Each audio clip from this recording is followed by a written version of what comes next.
ထွက်တယ်နာတယ်ပေါ့လေဒါမှမဲ့ကျွန်တော်ရဲ့ခန္ဓာကိုယ်ကအဲ့ဒီတန်ရာကိုဘလို့ပြန်ကူရမလဲဆိုတာအလို့အလျောက်သိနေတယ်ဗျာ အေးဟုတ်ကဲ့တွေးတိတ်အောင်လုပ်မယ်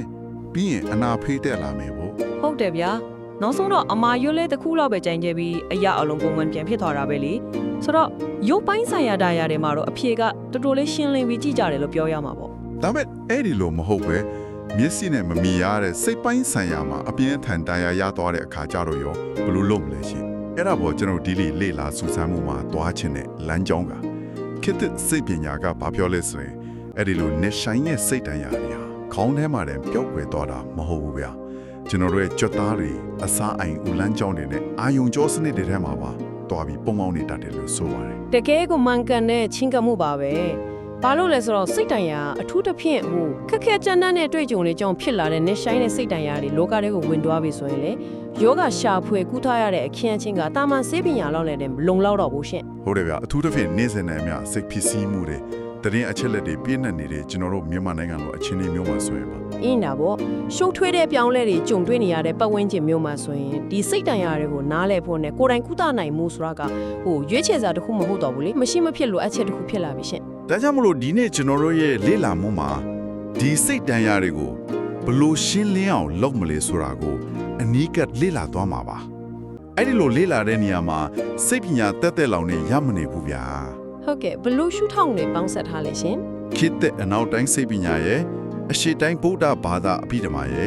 ပြီးတော့ထက်ဆနနိကဗေဒရှုထောင့်တွေကိုပါပေါင်းဆက်ပြီးတော့အော်ဒီလိုပါလားဆိုတဲ့နားလေသဘောပေါက်မှုအသစ်တွေရရှိအောင်ဆွေးနွေးသွားမှာဖြစ်ပါတယ် တော်တော်လေးကိုစိတ်ဝင်စားစရာကောင်းမယ့်အစီအစဉ်ပါပဲ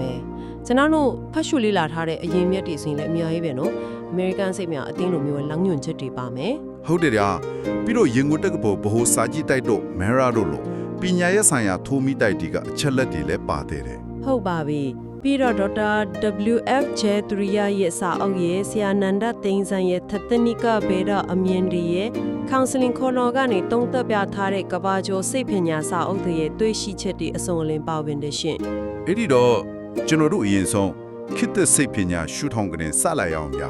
ကောင်းပါပြီရှင်ဒီအကြောင်းအရာကိုစပြီးဆွေးနွေးမယ်ဆိုရင်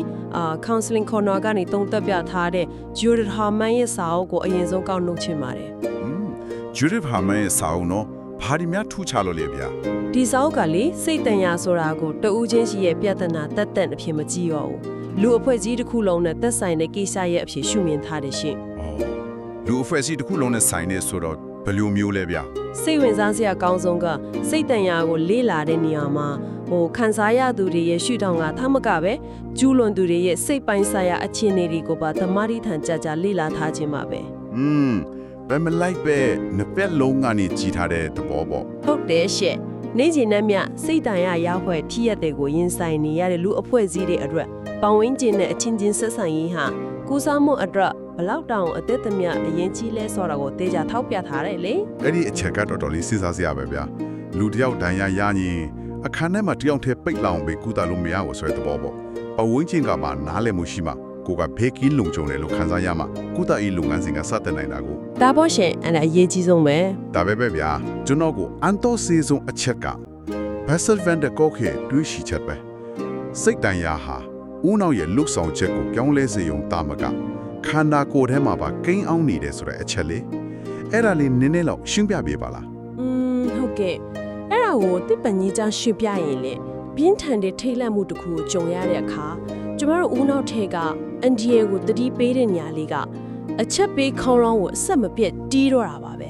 ဦးရောဆွဲလိုက်တဲ့သဘောပေါ့ ဟုတ်တယ်ပုံမှန်ဆိုရင်အန်ဒီယေကင်းသွားတာနဲ့အဲ့ဒီခေါင်းလောင်းတန်ကရက်သွားရမယ်လေဒါပေမဲ့စိတ်တန်ရအပြင်းထန်ရသွားတဲ့သူတွေမှာတော့အဲ့ဒီအချက်ပေး system ကပိတ်လို့မရတော့ဘူးအမြဲတမ်းတက်လန့်ထားသလိုဖြစ်နေတယ် တောင်းရှောင်းအန်ဒီရရှိနေတယ်လို့ထင်နေရပါဗျာ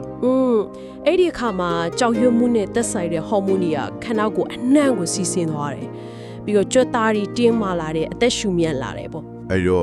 ့အဲ့ဒီစွမ်းရည်တွေကဘယ်ရောက်သွားလဲဗျာ အဲ့ဒါပဲရှင်အဲ့ဒီမထုတ်လွတ်လိုက်ရတဲ့စွမ်းရည်တွေဟာခန္ဓာကိုယ်ရဲ့တနေရာရာမှာပိတ်လောင်ခံလဲရပြီးတော့နာကျင်မှုတွေအဖြစ်ပြောင်းလဲသွားတတ်ပါတယ် ဒါလေးကိုနည်းဖြန့်တွေ့ကြအောင်ဗျာစိတ်တန်ရာကခန္ဓာကိုယ်ထဲမှာအမာရွတ်လို့ချန်နေခဲ့တဲ့အာယုံကြောတွေထဲမှာစွမ်းရည်တွေပိတ်မိနေတယ်ဆိုရင်စာအုပ်ထိုင်ဖတ်ရုံတော့မဟုတ်ထိုင်ခြင်းတရားရုံနဲ့ထိုင်ပြီးစကားပြောရုံတသက်နဲ့ ဘယ်လိုလုပ်ကုသလို့ရနိုင်မလဲ အေးဟုတ်တယ်လေ ဟိုခန္ဓာကိုယ်ထဲမှာတင်းမာဒီကတ်နေတဲ့အရာကိုစကလုံးနဲ့တသက်နဲ့ဖယ်ထုတ်လို့ရနိုင်ပါမလား ဒါကတကယ်ကိုအရေးကြီးတဲ့မေခွန်းပါပဲအဖြေကဘောစကားပြောရုံတက်တက်နဲ့မရဘူးဆိုတာပါပဲရှင်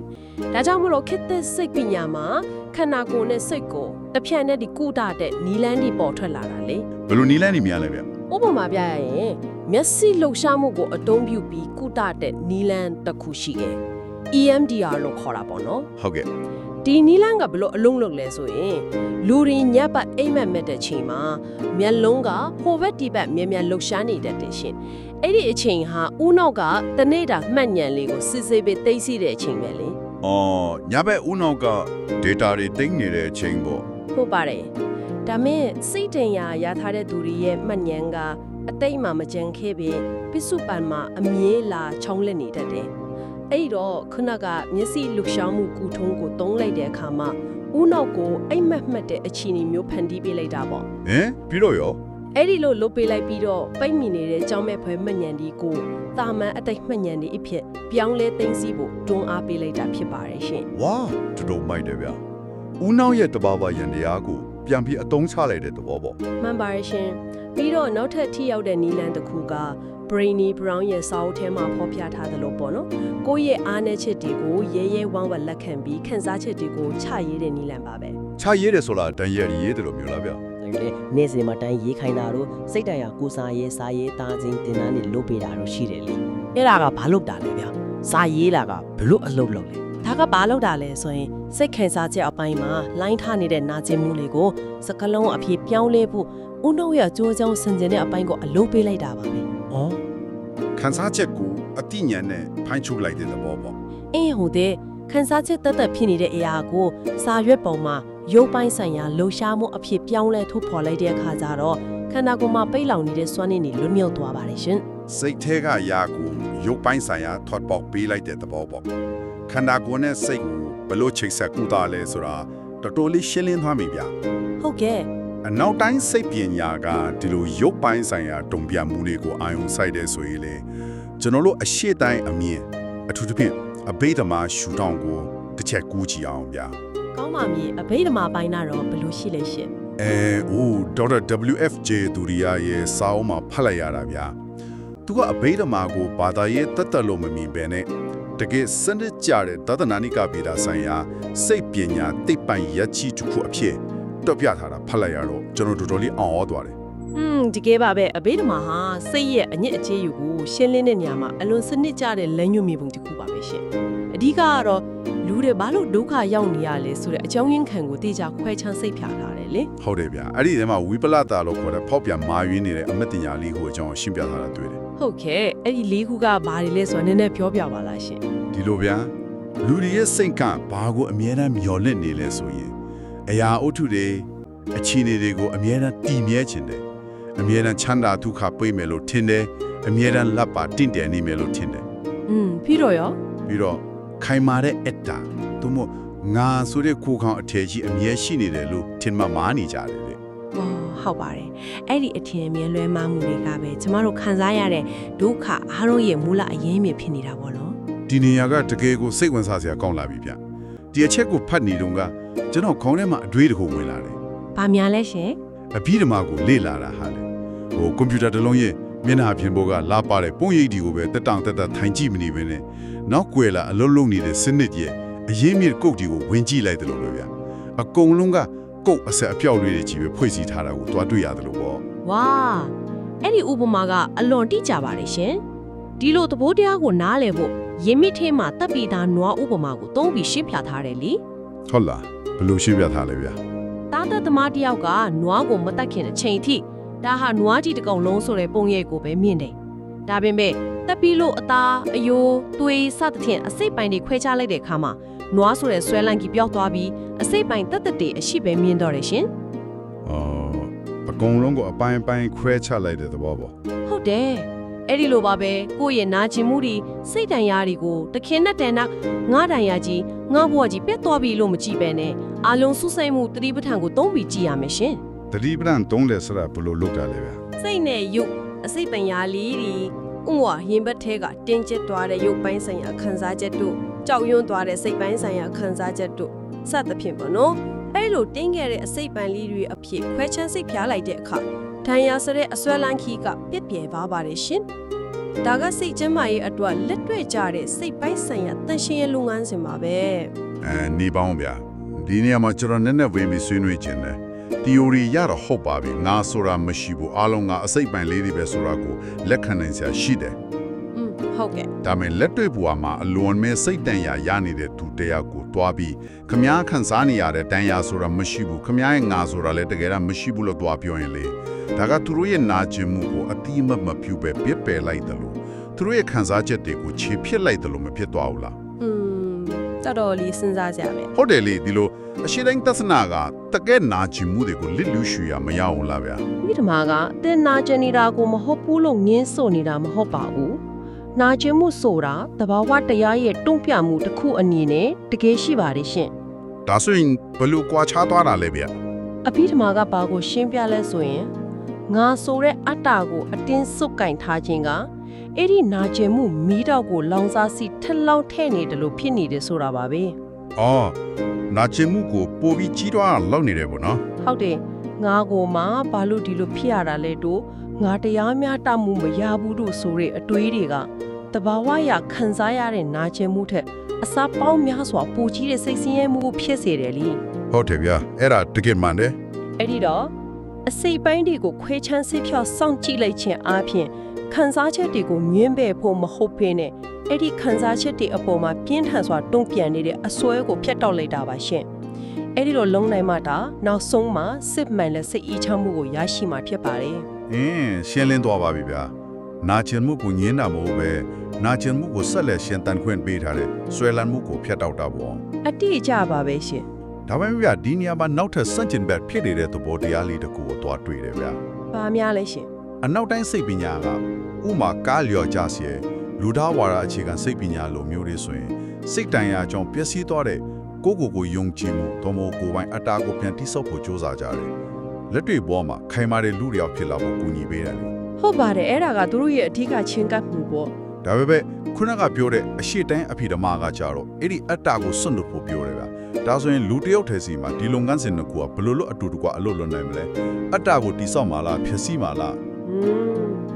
အပေါ်ယံကြည့်ရင်တော့အလားမတူတဲ့စန့်ကျင်ဘက်တွေလုံးထင်ရပါတယ်ရှင်ဒါပေမဲ့ဆရာနက်နက်သိန်းစံရဲ့မှတ်စုတွေကိုလေ့လာကြည့်ရင်လည်းအရှိတိုင်းပုဒ္ဒဘာသာအမြင်နဲ့အနောက်တိုင်းဖြစ်တင်မှုတသနာရီကိုဘလို့တဟဇာတာဖြစ်အောင်ပေါင်းဆက်ထားလဲဆိုတာတွေ့နိုင်ပါတယ် ဘယ်လိုပေါင်းဆက်ထားလဲဗျာ တကယ်တမ်းကျတော့သူတို့ဟာစန့်ကျင်ဘက်တွေမဟုတ်ဘဲအချိန်ကိုက်အဆင့်ဆင့်တွားရမယ်လုပ်ငန်းစဉ်တွေဖြစ်နေလို့ပါရှင် အစင်းစင်တွားရမယ်ဆိုတော့ဘယ်လိုအစင်းစင်တွားရမယ်ဆိုတာနည်းနည်းထပ်ရှင်းပြပါလားဗျာ ဒီလိုစဉ်းစားကြည့်ပါရှင်ကျမတို့ဟာနေ့စဉ်လူမှုဘဝစီးပွားရေးနိုင်ငံရေးလောကကြီးထဲမှာရှင်သန်ရည်တည်နေရတာဖြစ်တယ်လေအဲ့ဒီလိုလောကဒဏ်ကိုရင်ဆိုင်တဲ့ဟိုအတွက်အရင်ဆုံးကျမ်းမာပြီးခိုင်မာတဲ့ကိုယ်စွမ်းကိုယုံကြည်မှုတစ်ခုလိုအပ်တယ် ဟုတ်တယ်ခြေခံအုပ်မြေတော့လိုတာပေါ့ဗျာ ဟုတ်ပါတယ်အဲ့ဒီအတွက်နောက်တိုင်းစိတ်ပညာကပေးတဲ့ကိရိယာတွေကိုသုံးပြီးကိုယ့်ကိုယ်ပြန်လဲတိဆောက်ရမယ်ရှင်ဒါပေမဲ့ပြဿနာကဘယ်မှာစားလဲဆိုရင်အဲ့လိုအားထုတ်တိဆောက်ထားတဲ့ငွာဆိုတဲ့ပုံရင်ကြီးဟာမြဲကန်တည်မြဲနေမယ်ဘယ်တော့မှမပျက်စီးနိုင်ဘူးလို့ဆွဲလန်းထွားရင်ဒုက္ခလိုင်းလုံးတစ်တည်နဲ့ထပ်ကြုံရပြန်ရောလေ ။အော်သဘောပေါက်ပြီဗျာ။အတ္တကိုတိဆောက်ပြီးမြဲအဲ့ဒီအတ္တကိုသွားပြီးမတွေ့ရတာဖို့လိုတာပေါ့ အတ္တိရကြရရှင်ဒါကြောင့်မလို့တွင်းစိတ်အေးချမ်းမှုအစစ်မှန်ကိုရှာဖွေတဲ့အထာမှာတော့ဝိပဿနာဉာဏ်ကိုသုံးပြီးအရာခတ်သိမ်းဟာခိတ္တများတာဖြစ်တဲ့အမြဲတမ်းပြောင်းလဲနေတယ်ဆိုတာကိုနားလည်လက်ခံရပါမယ် ။တကယ်ကိုဟန်ချက်ညီဖို့လိုတာပဲနော် ဟုတ်တယ်လောကီအေးအတွက်အတ္တကိုဂျမ်းမောင်တိဆော့မယ်ဒါပေမဲ့လောကတရာအတွင်းစိတ်ရင်းချင်းရေးအတွက်ကြော်တော့အဲ့ဒီအတ္တကိုဆွဲလန်းမှုကင်းအောင်ပြန်ခွာချက်နိုင်ရမယ်လေဒီနှစ်ခုဟန်ချက်ညီဖို့လိုတာပါရှင် ။တကယ်ကိုနှဆိုင်တဲ့ပေါင်ဆက်မှုပါပဲ။စိတ်တန်ရန်ကိုကူစားတယ်ဆိုတာလေလဲဟာနယ်ထဲမှာတယောက်တည်းလို့လို့ရတဲ့ကိစ္စမဟုတ်ဘူး ဒါပေါ့ရှင်ပတ်ဝန်းကျင်အနေထားကလည်းအရေးကြီးတယ်လေ ။ဟုတ်တယ်။ကျမ်းမာတဲ့ကိုစွမ်းကိုစားယုံကြည်မှုတိဆောက်ဖို့ဆိုရင်ကိုယ့်ကိုယ်တန်ရာရစေတဲ့ပတ်ဝန်းကျင်အကြောင်းကိုလည်းနားလည်ဖို့လိုတယ်မဟုတ်လား။ဒီနေရာမှာကျွန်တော်ရင်းမြစ်တွေကအချက်လက်တစ်ခုနဲ့တွားပြီးချိတ်ဆက်မိတယ်ဗျာ ဘာမျောလဲရှင် ကျွန်တော်တို့ဆွေးနွေးနေတဲ့အကြောင်းအရာတွေဟာစိတ်ပိုင်းဆိုင်ရာတတ်သက်ထင်နေပေမဲ့လက်တွေ့မှာလူတွေကိုဒဏ်ရာရစေတာကစီးပွားရေးအချက်အတဲတွေလူမှုရေးမတရားမှုတွေဖြစ်နေတတ်တယ်လေအဲ့ဒီတော့ရန်ကုန်တက္ကသိုလ်ဗဟိုစာကြည့်တိုက်ရဲ့ online ရင်းမြစ်တွေပြီးတော့ OECD IMF လို့ကမ္ဘာလုံးဆိုင်ရာစီးပွားရေးအချက်လက်တွေပါတဲ့တူမီတက်တွေကဘလို့အခန်းကဏ္ဍကပေါဝင်လာလဲဆိုတာတွေးမိတယ် အလွန်ကောင်းတဲ့ချိတ်ဆက်မှုပါပဲရှင် ကျမတို့တွေစိတ်ဖြီးစီးရတဲ့အကြောင်းရင်းဒီထဲမှာမတေချာမရေရာမှုကိုမထင်းချုံနိုင်တဲ့စီးပွားရေးအပြောင်းလဲတွေကထိတ်ဆုံးကပါနေတယ်လေ မှန်တာပေါ့ အသိပညာဗဟုသုတတွေကို digital စနစ်နဲ့လွတ်လပ်စွာလေ့လာခွင့်ရခြင်းဟာ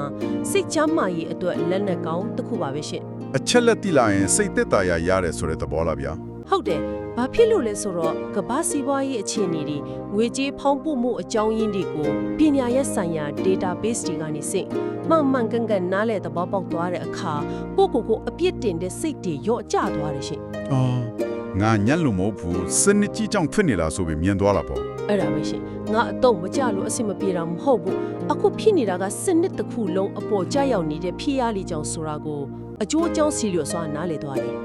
ပြဿနာကိုမြင်ကွင်းခြေကနေကြည့်တက်သွားတဲ့အတွက်စိတ်ပိုင်းဆိုင်ရာခံနိုင်ရည်စွမ်းပုံမြင့်တက်လာစေပါတယ်ရှင် မှန်ပါတယ်ဗျ